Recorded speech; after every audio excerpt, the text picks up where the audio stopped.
right behind this dead tree here. Those needles, they look too short to be Scotch pine. Douglas-Fir Series Part 7. Identify Mystery Tree. We're not going to go back to Kalamazoo this time. I'll do that when I have some more gas money. All right, now we're going to start at the beginning.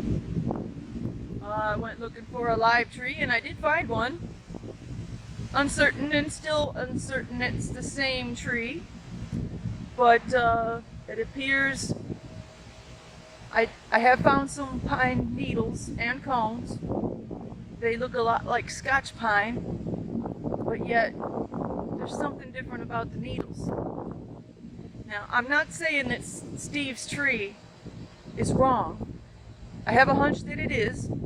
Steve does know what Douglas-Fir looks like. He's shown me pictures. He's got lots of them at work.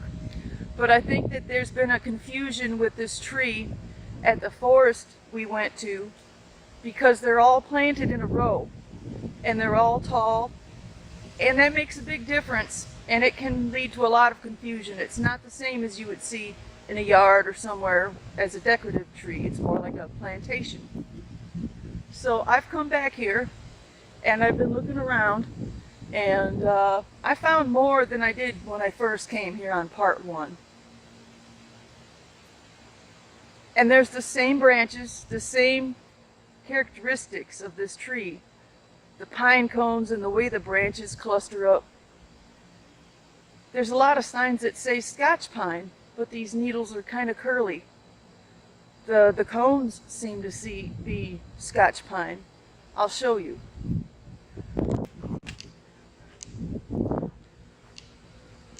Now the funny thing is, everywhere I've gone, I keep getting these signs of Scotch pine, but there's no Scotch pine in the area.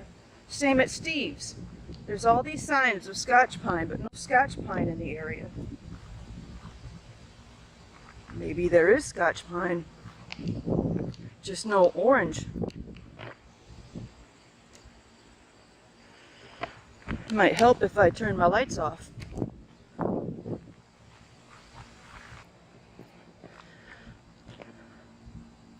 Here's this baby tree again. I don't know if I showed it or not, but it has the 2 needles. They do kind of twist, but there's this strange difference with these needles. They seem to have like a U. Like, there's like a, how do I describe it? There's like a curl on the inside. But so many things say this is Scotch.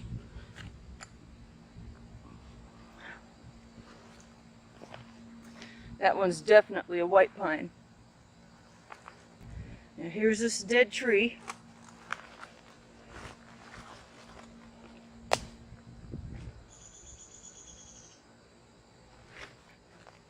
There's our dead tree. And over here is the live one. But I'm not certain it's the same tree. Pretty close. And that's the one with the needles I was just showing. But they seem too short to be Scotch. The cones are bigger at Steve's Woods, though.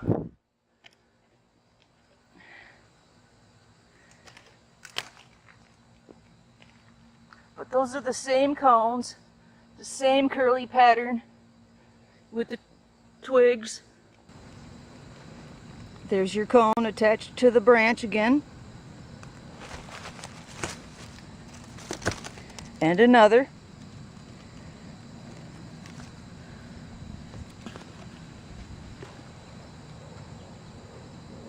Yeah, we gotta identify this tree. Okay, there's my dead tree.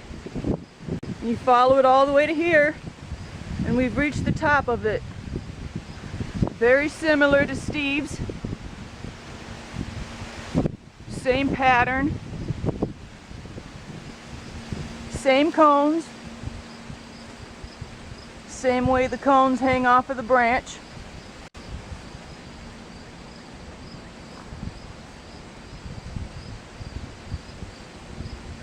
I want to say it's similar to the live one.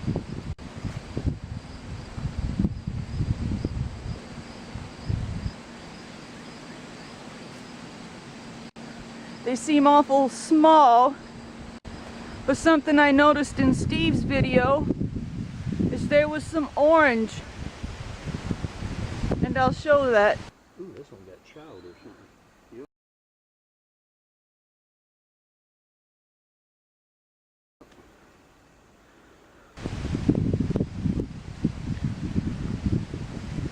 There you have some more orange.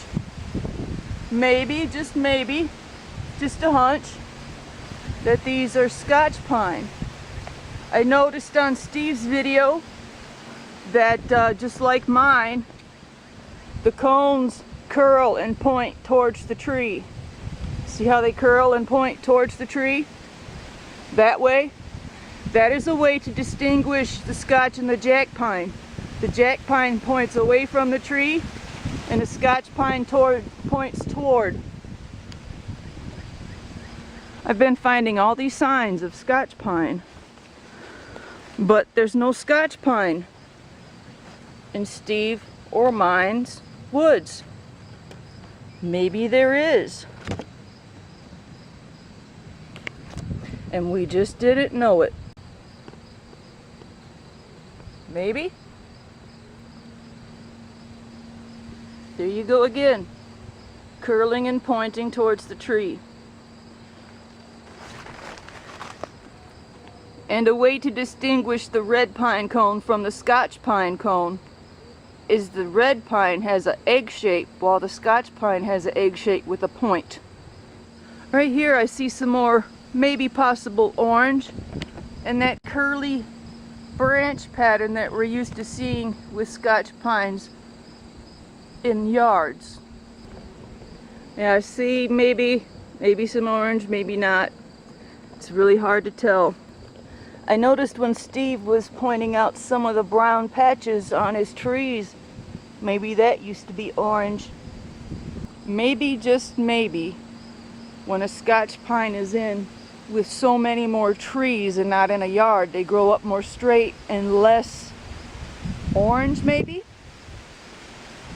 Let's go ahead and go to a place where I know there's some Scotch pine, and I'm pretty sure those had a lot of orange on them.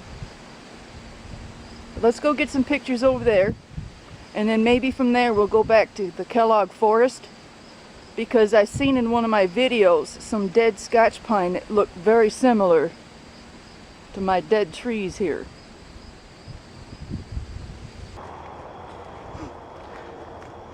Okay, I'm here, and this forest has a lot of Scotch pine.